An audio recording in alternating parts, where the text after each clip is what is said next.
السلام علیکم ورحمۃ اللہ وبرکاتہ۔ اچھا جی، کئی ممالک اسلحہ بیچ کے اپنے جو فارن ریزرو ہیں ان کو بڑھاتے ہیں۔ کئی ممالک اپنے جہاز بیچ کے، کئی ممالک اپنا دیگر ساز و سامان بیچ کے، کئی ممالک زراعت کے اندر ترقی کر کے، کئی ممالک ڈیری فارمنگ کے اندر ترقی کر کے، کئی چیزیں اور انڈسٹری لگا کے یا کھانے پینے کی چیزیں بنا کے وہ باہر بیچتے ہیں اور زر مبادلہ کماتے ہیں اور اپنے ملک کی اکانومی کو اسٹرانگ کیے ہوئے ہیں۔ لیکن پاکستان ایک واحد ملک ہے جو کہ صرف اور صرف عوام کے اوپر بوجھ ڈالتا ہے ٹیکسز کی مد میں، اور اپنے ملک کو چلا رہا ہے۔ اپنے سارے جو تنخواہوں کا سسٹم ہے یا ملک کا اندر جو انفراسٹرکچر کھڑا کرنا ہے یا دیگر جو معاملات ہیں وہ سارے کے سارے ٹیکسز کے اوپر کھڑے ہیں۔ اب مجھے بتائیں کہ پاکستان کا کون سا ایسا سیکٹر ہے جو کہ ترقی کر رہا ہو؟ جیسے پی آئی اے ہے تو وہ نقصان میں ہے، ریلوے ہے تو وہ نقصان میں ہے، آئل اینڈ گیس ہے تو وہ نقصان کے اندر ہے، دیگر جتنی بھی چیزیں ہیں پاکستان کے اندر وہ ساری جو گورنمنٹ کی ہیں وہ ساری خسارے میں ہیں۔ اور دو ہی کام ہیں، ایک ٹیکسز اور دوسرا بیرونی قرضے سے۔ اب مجھے یہ بتائیں کہ اگر آپ قرضہ لیتے جائیں گے اور ٹیکسز یہاں پہ بڑھاتے جائیں گے عوام کے اوپر، تو اینڈ رزلٹ کیا ہوگا؟ اینڈ رزلٹ یہ ہوگا کہ عوام خودکشیاں کرے گی، عوام بھوک سے مرنا شروع ہو جائے گی۔ ابھی آپ دیکھیں، ایک علاقہ ہے ہمارا جنوبی پنجاب کا یا اپر پنجاب کا یا سندھ کا، جو کہ دریا کے سیلاب کی نظر ہوا ہے اور وہاں فصلات بہہ گئی ہیں اور وہاں پہ بہت زیادہ تباہی پھیلی ہے۔ اب گورنمنٹ نے کیا کیا ہے کہ 50 ارب روپے کا ایک منی بجٹ ٹیکس کی صورت میں 50 ارب روپے کا ٹیکس لگانے کی کوشش کی جا رہی ہے۔ اب پہلے ہی عوام اتنی ایک بری حالت کے اندر گزر رہی ہے۔ اب مجھے یہ بتائیں کہ کیا ٹیکس کی اب مزید ضرورت تھی؟ حالانکہ پہلے ہی عوام اتنے زیادہ بجلی کے مد میں ٹیکس دے رہی ہے، یا آپ دیکھ لیں گیس کی مد میں، پیٹرول ڈیزل کی مد میں ٹیکسز دے رہی ہے، ہر کھانے پینے کی چیز کے اوپر ٹیکس ہے۔ اتنے ٹیکسز کے باوجود بھی مزید ٹیکس لگا دینا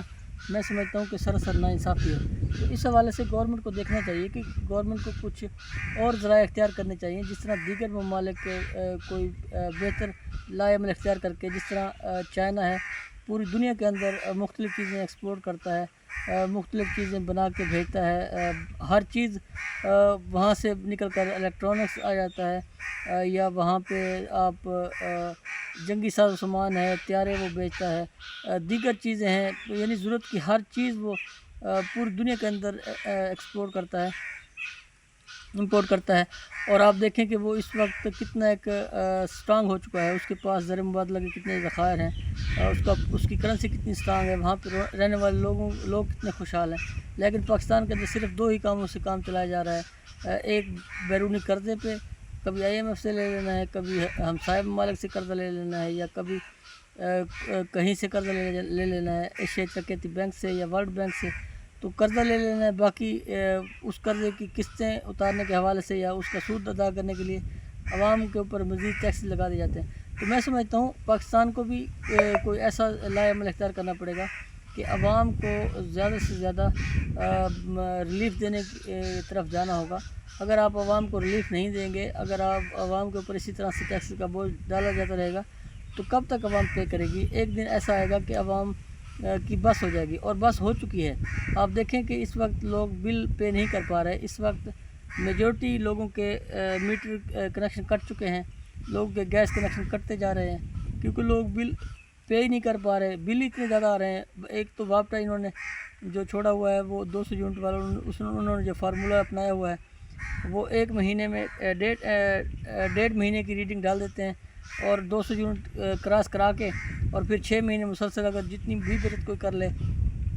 جتنی بھی کوئی کوشش کر لے کہ 200 سے اوپر نہیں جانا، تو انہوں نے 6 مہینے تک اسی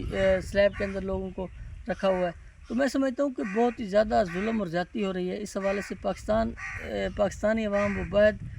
بد نصیب قوم ہے جس کو نکالنے کے حوالے سے، جس کو مہنگائی کی دلدل سے نکالنے کے حوالے سے یا ٹیکسز کے اندر سے نکالنے کے حوالے سے کوئی اقدامات نہیں کیا جا رہا، یا قرضہ اتارنے کے حوالے سے، اس کا قرضہ اتارنے کے حوالے سے کوئی اقدامات کیے جائیں، بلکہ مزید سے مزید قرضہ لے جاتا ہے۔ جو بھی گورنمنٹ آتی ہے اس کی کوشش یہ ہوتی ہے کہ ٹیکسز لگاؤ اور باہر سے قرضہ لو، بس یہ دو فارمولے ہیں، اور اس کے اوپر ملک کھڑا ہے۔ اور میں سمجھتا ہوں اس کے اوپر ملک کو اور زیادہ چلانا میں سمجھتا ہوں ملک کے لیے خطرناک ہوگا۔ کوشش کریں ہمارے جتنے بھی سیاستدان طبقہ ہے، جتنے بھی لوگ اس ملک کو چلا رہے ہیں، ان سے گزارش ہے کہ کوئی ایسا لائحہ عمل اختیار کریں جس سے ملک خوشحالی کی طرف جائے، جس سے ملک ترقی کی طرف جائے۔ اگر یہی صرف ٹیکسز لگا کے اور بیرونی قرضے کے اوپر انحصار کرنا ہے تو پھر ملک کی حالت خراب سے خراب تر ہوتی جائے گی، اور لوگوں کی جو ٹیکسز پے کرنے کی یا بجلی کے بل پے کرنے کی یا آئل کے بل پے کرنے کی یا گیس کے بل پے کرنے کی جو شکت ہے وہ ختم ہو جائے گی، اور لوگ 2 وقت کی روٹی کے لیے جس طرح اب پریشان ہیں، اس سے مزید زیادہ پریشانی کی طرف چلتے جائیں گے۔